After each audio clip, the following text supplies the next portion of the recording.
Hello दोस्तों, स्वागत है आप सबका अपने ही यूट्यूब चैनल लर्निंग कैफ़े में। ये वीडियो वैसे छात्रों के लिए है जो क्लास 10th का एग्ज़ाम देने वाले हैं। आज के वीडियो में सामाजिक विज्ञान के कुछ इंपॉर्टेंट ऑब्जेक्टिव क्वेश्चन बताने वाला हूं, जो आने वाले एग्जाम के पॉइंट ऑफ व्यू से बेहद ही इंपॉर्टेंट हैं। वीडियो को शुरू से लास्ट तक देखिएगा। ये ऐसे क्वेश्चन हैं जो हर बार एग्जाम में पूछा जाता है। तो चलिए क्वेश्चन की तरफ बढ़ते हैं। उससे पहले आपको बता दें, अगर आप चैनल पर पहली बार है तो चैनल को सब्सक्राइब करके नोटिफिकेशन बेल को ऑन करके ऑल पे क्लिक कर दीजिएगा, ताकि मैं जब इस प्रकार का वीडियो अपलोड करूं तो सबसे पहले आप तक पहुंचे।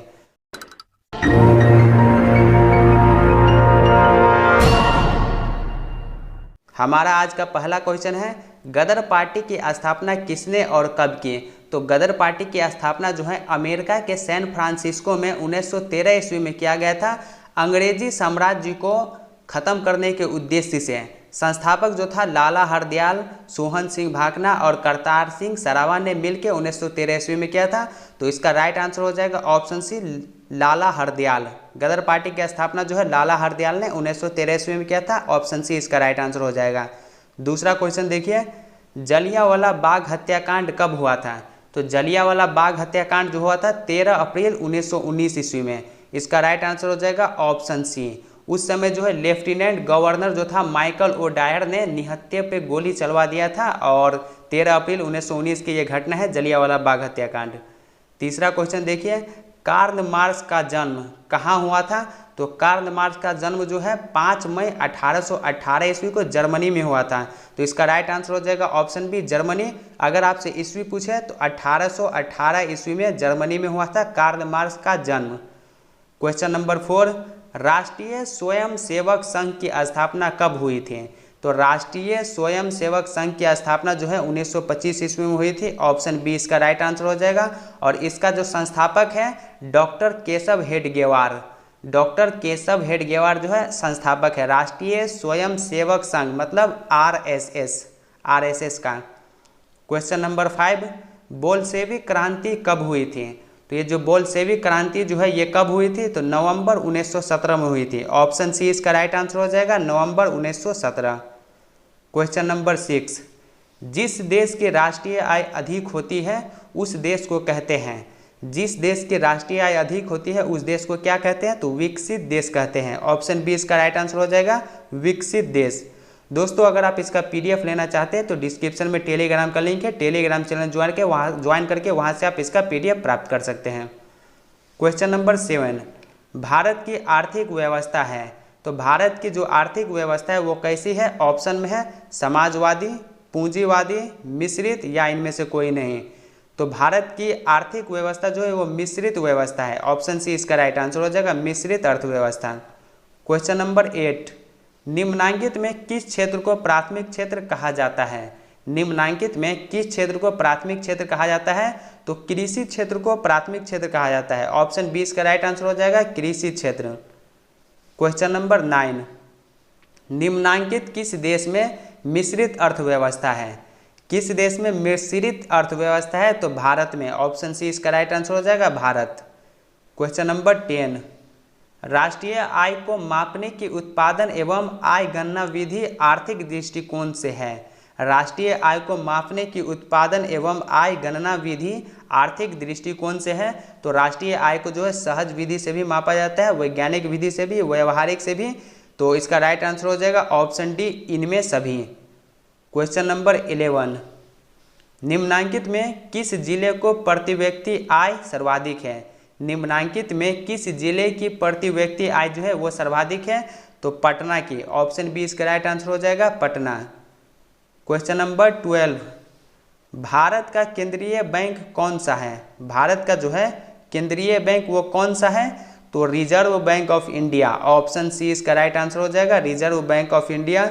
दोस्तों, अगर आप 10th का क्रैश कोर्स करना चाहते हैं तो चैनल को सब्सक्राइब करके नोटिफिकेशन बेल को ऑन कर दीजिएगा, क्योंकि कुछ दिनों के बाद चैनल पे 10th का जो है पूरा फुल क्रैश कोर्स लाने वाला हूँ। क्वेश्चन नंबर 13, भारतीय रिजर्व बैंक की स्थापना कब हुई थी? तो भारतीय रिजर्व बैंक की स्थापना जो है 1935 ईस्वी में हुई थी। ऑप्शन बी इसका राइट आंसर हो जाएगा, 1935 ईस्वी। क्वेश्चन नंबर 14, इनमें किस प्राकृतिक संसाधन का भंडार सीमित है? इनमें किस प्राकृतिक संसाधन का भंडार जो है वो सीमित है? तो कोयला का। ऑप्शन बी इसका राइट आंसर हो जाएगा, कोयला। क्वेश्चन नंबर 15, कृषि को दीर्घकालीन ऋण प्रदान करने वाली संस्था है। कृषि को जो है दीर्घकालीन ऋण प्रदान करने वाली कौन सी संस्था है? तो भूमि विकास बैंक। ऑप्शन सी इसका राइट आंसर हो जाएगा। भूमि विकास बैंक जो है ये कृषि को दीर्घकालीन ऋण प्रदान करती है। क्वेश्चन नंबर 16, भारत में सहकारिता आंदोलन का प्रारंभ कब हुआ? भारत में सहकारिता आंदोलन का प्रारंभ जो है 1914 ईस्वी में हुआ। ऑप्शन बी इसका राइट आंसर हो जाएगा। 1904 ईस्वी 1904 ईस्वी में हुआ था। क्वेश्चन नंबर 17, निम्न में से कौन मानव जनित आपदा है? तो निम्न में से कौन जो है मानव जनित आपदा है? तो सांप्रदायिक दंगे। दंगे जो है ये मानव के द्वारा किया जाता है, तो दंगा जो है ये मानव जनित आपदा है। ऑप्शन ए भी होगा।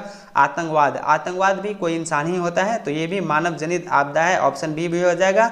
लेकिन ये महामारी जो है मानव जनित आपदा भी है और प्राकृतिक आपदा भी है। जैसे संक्रमण बीमारी जैसे होता है, तो ये जो है प्राकृतिक आपदा है। और वहीं पे ले लीजिए न्यूक्लियर रेडिएशन के कारण जो बीमारी फैलती है, जो महामारी फैलती है, ये मानव जनित आपदा है। जैसे एक देश दूसरे देश पे अणु बम परमाणु बम गिरा देगा, तो ये इंसान के द्वारा होता है। तो इसके कारण जो महामारी फैलेगी तो उसे हम मानव जनित आपदा कहेंगे। तो सांप्रदायिक दंगे, आतंकवाद, महामारी, ये तीनों मानव जनित आपदा है। तो इसका राइट आंसर हो जाएगा ऑप्शन डी, इनमें सभी। क्वेश्चन नंबर 18, आपदा प्रबंधन किया जाता है। आपदा प्रबंधन जो है वो किया जाता है राष्ट्रीय स्तर पर किया जाता है। तो जब राष्ट्रीय स्तर पर किया जाएगा तो राज्य स्तर पर ऑब्वियसली होगा ही, और राज्य स्तर पर जब होगा तो जिला स्तर पर भी होगा। तो इसका राइट आंसर हो जाएगा ऑप्शन डी, इनमें सभी हैं। क्वेश्चन नंबर 19, सूखे की स्थिति आती है। सूखे की स्थिति कैसे आती है? ऑप्शन में धीरे धीरे आती है, या अचानक आती है, या पूर्व सूचना के अनुसार, इनमें से कोई नहीं। तो सूखे की स्थिति जो आती है पूर्व सूचना के अनुसार आती है। ऑप्शन सी इसका राइट आंसर हो जाएगा, पूर्व सूचना के अनुसार। क्वेश्चन नंबर 20, किस क्षेत्र को तृतीयक क्षेत्र कहा जाता है? किस क्षेत्र को तृतीयक क्षेत्र कहा जाता है? तो सेवा क्षेत्र को। ऑप्शन ए इसका राइट आंसर हो जाएगा। सेवा क्षेत्र को जो है तृतीयक क्षेत्र कहा जाता है। क्वेश्चन नंबर 21, भारत की वित्तीय राजधानी किस शहर को कहा जाता है? भारत की जो वित्तीय राजधानी है वो किस शहर को कहा जाता है? ऑप्शन में है कोलकाता, मुंबई, दिल्ली या चेन्नई। तो भारत की वित्तीय राजधानी जो है मुंबई को कहा जाता है। ऑप्शन बी इसका राइट आंसर हो जाएगा, मुंबई। क्वेश्चन नंबर 22, भारतीय संविधान में संघ एवं राज्यों के बीच अधिकारों के विभाजन की कितनी सूचियां हैं? तो भारतीय संविधान में संघ एवं राज्यों के बीच अधिकारों की जो विभाजन सूचियां है वो 3 सूचियां है। ऑप्शन सी इसका राइट आंसर हो जाएगा, 3 सूचियां। क्वेश्चन नंबर 23, निम्नलिखित में से कौन संघीय राज्य की विशेषता नहीं है? निम्नलिखित में से कौन संघीय राज्य की विशेषता नहीं है? तो लिखित संविधान, ये जो है संघीय राज्य की विशेषता है। शक्तियों का विभाजन, ये भी संघीय राज्य की विशेषता है। सर्वोच्च न्यायालय, ये भी संघीय राज्य की विशेषता है। तो एकहरी शासन व्यवस्था, ये संघीय राज्य की विशेषता नहीं है। तो ऑप्शन सी इसका राइट आंसर हो जाएगा, एकहरी शासन व्यवस्था। क्वेश्चन नंबर 24, इंग्लैंड में महिलाओं को वयस्क मताधिकार किस वर्ष प्राप्त हुआ? इंग्लैंड में महिलाओं को वयस्क मताधिकार किस वर्ष प्राप्त हुआ? तो 1928 ईस्वी में। ऑप्शन डी इसका राइट आंसर हो जाएगा, 1928 ईस्वी। क्वेश्चन नंबर 25, विश्व में सर्वप्रथम मुद्रण की शुरुआत कहाँ हुई? विश्व में सर्वप्रथम मुद्रण की शुरुआत कहाँ हुई? ऑप्शन में है भारत में हुई, जापान में, चीन में या फिर अमेरिका में। तो विश्व में सर्वप्रथम मुद्रण की शुरुआत जो है वो चीन में हुई। ऑप्शन सी इसका राइट आंसर हो जाएगा, चीन। क्वेश्चन नंबर 26, रक्त एवं लौह की नीति का अवलंबन किसने किया था? रक्त एवं लौह की नीति का अवलंबन जो है किसने किया था? तो मेजिनी ने किया था। ऑप्शन बी इसका राइट आंसर हो जाएगा, मेजिनी। क्वेश्चन नंबर 27, पूर्ण स्वराज की मांग का प्रस्ताव कांग्रेस के किस वार्षिक अधिवेशन में पारित हुआ था? पूर्ण स्वराज की मांग का प्रस्ताव जो है कांग्रेस के किस अधिवेशन में पारित हुआ था? तो इसका राइट आंसर हो जाएगा 1929 ईस्वी में जो लाहौर में अधिवेशन हुआ था, उस अधिवेशन में पूर्ण स्वराज की मांग किया गया था और यह प्रस्ताव पारित भी हुआ था। तो ऑप्शन ए इसका राइट आंसर हो जाएगा 1929 ईस्वी के लाहौर अधिवेशन। उस अधिवेशन की अध्यक्षता जो है जवाहरलाल नेहरू ने किया था।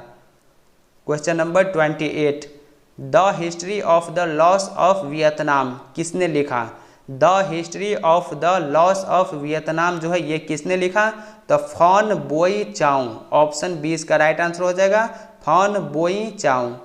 क्वेश्चन नंबर 29, अंकोर वाट का मंदिर कहाँ स्थित है? तो अंकोर वाट का मंदिर जो है ये कंबोडिया में स्थित है। ऑप्शन सी इसका राइट आंसर हो जाएगा, कंबोडिया। और अंकोर वाट का ये जो मंदिर है ये सम्राट सूर्यवर्मन द्वितीय ने बनवाया था 1112 ईस्वी से 1112 ईस्वी से 53 ईस्वी के बीच में अंकोर वाट मंदिर का निर्माण जो है सम्राट सूर्यवर्मन द्वितीय ने करवाया था कंबोडिया में। क्वेश्चन नंबर 30, नर्मदा घाटी परियोजना किससे संबंधित है? तो नर्मदा घाटी परियोजना जो है ये नर्मदा नदी पर स्थित है। ये जंगल से संबंधित है, जमीन से भी संबंधित है, जल से भी संबंधित है। तो इसका राइट आंसर हो जाएगा ऑप्शन डी, इनमें से सभी। क्वेश्चन नंबर 31, बिहार में पंचायती राज संस्थाएं हैं। बिहार में जो पंचायती राज संस्थाएं है वो कैसी है? एक स्तरीय है या 2 स्तरीय है या 3 स्तरीय है या इनमें से कोई नहीं? तो बिहार में जो पंचायती राज संस्थाएं है वो 3 स्तरीय है। ऑप्शन सी इसका राइट आंसर हो जाएगा, 3 स्तरीय। क्वेश्चन नंबर 32, जनसंख्या का घनत्व सबसे अधिक कहाँ होता है? तो जनसंख्या का घनत्व सबसे अधिक होता है महानगर में। ऑप्शन डी इसका राइट आंसर हो जाएगा, महानगर। क्वेश्चन नंबर 33, यूरोपीय सभ्यता का पालन किसे कहा जाता है? यूरोपीय सभ्यता का पालन किसे कहा जाता है? ऑप्शन में है इटली, फ्रांस, इंग्लैंड को या फिर यूनान को। तो यूरोपीय सभ्यता का पालन जो है यूनान को कहा जाता है। ऑप्शन डी इसका राइट आंसर हो जाएगा, यूनान। क्वेश्चन नंबर 34, जर्मनी के एकीकरण के लिए बिस्मार्क ने कितने युद्ध किए? जर्मनी के एकीकरण के लिए बिस्मार्क ने कितने युद्ध किए? तो बिस्मार्क ने 3 युद्ध किए। ऑप्शन सी इसका राइट आंसर हो जाएगा, 3। Question number 35, a small is beautiful किनकी रचना है? अ स्मॉल इज ब्यूटीफुल ये पुस्तक जो है ये किनकी रचना है? तो सुमेसर की रचना है। ऑप्शन डी इसका राइट आंसर हो जाएगा, सुमेसर। क्वेश्चन नंबर 36, निम्नलिखित में कौन परिवहनीय संसाधन है? निम्नलिखित में कौन परिवहनीय संसाधन है? तो इसका राइट आंसर हो जाएगा नदी। नदी जो है ये परिवहनीय संसाधन है। ऑप्शन ए इसका राइट आंसर हो जाएगा, नदी। क्वेश्चन नंबर 37, इनमें कौन सबसे कीमती अनवीकरणीय संसाधन है? इनमें कौन सबसे कीमती अनवीकरणीय संसाधन है? तो खनिज। खनिज जो है ये सबसे कीमती अनवीकरणीय संसाधन है। ऑप्शन डी इसका राइट आंसर हो जाएगा, खनिज। क्वेश्चन नंबर 38, पवन ऊर्जा किस प्रकार का संसाधन है? तो ये जो पवन ऊर्जा जो है ये नवीकरणीय संसाधन है। ऑप्शन सी इसका राइट आंसर हो जाएगा, नवीकरणीय संसाधन। दोस्तों अगर आप इसका पीडीएफ लेना चाहते हैं तो डिस्क्रिप्शन में टेलीग्राम लिंक है, टेलीग्राम चैनल ज्वाइन करके वहां से आप इसका पीडीएफ प्राप्त कर सकते हैं। क्वेश्चन नंबर 39, निम्नलिखित में खरीफ फसल कौन है? निम्नलिखित में खरीफ फसल कौन है? तो चावल। चावल जो है ये खरीफ फसल है। ऑप्शन सी इसका राइट आंसर हो जाएगा, चावल। क्वेश्चन नंबर 40, धर्म को समुदाय का मुख्य आधार मानने वाला व्यक्ति क्या कहलाता है? धर्म को समुदाय का मुख्य आधार मानने वाला व्यक्ति जो है वो क्या कहलाता है? तो सांप्रदायिक कहलाता है। ऑप्शन ए इसका राइट आंसर हो जाएगा, सांप्रदायिक। दोस्तों आज के वीडियो में 40 क्वेश्चन रहने देता हूं, नहीं तो वीडियो लेंदी हो जाएगा। इससे आगे 1 से 2 वीडियो में कुछ और इम्पोर्टेंट क्वेश्चन आपको प्रोवाइड करा दिया जाएगा। उसी से एग्जाम में क्वेश्चन रहेगा, क्योंकि बिहार बोर्ड जो है क्वेश्चन को रिपीट करता है और ज़्यादा बाहर से क्वेश्चन पूछता नहीं है। तो आपको टेंशन नहीं लेना है, बस 1 से 2 वीडियो आपको और प्रोवाइड करा दिया जाएगा, उसी से क्वेश्चन रहेगा। यहाँ पे वीडियो अच्छा लगा हो तो वीडियो को लाइक करके चैनल को सब्सक्राइब करके नोटिफिकेशन बेल को ऑन कर दीजिएगा, ताकि मैं जब इस प्रकार का वीडियो अपलोड करूँ तो सबसे पहले आप तक पहुँचे। तो चलिए अब मिलते हैं नेक्स्ट वीडियो में, तब तक के लिए बाय बाय, टेक केयर।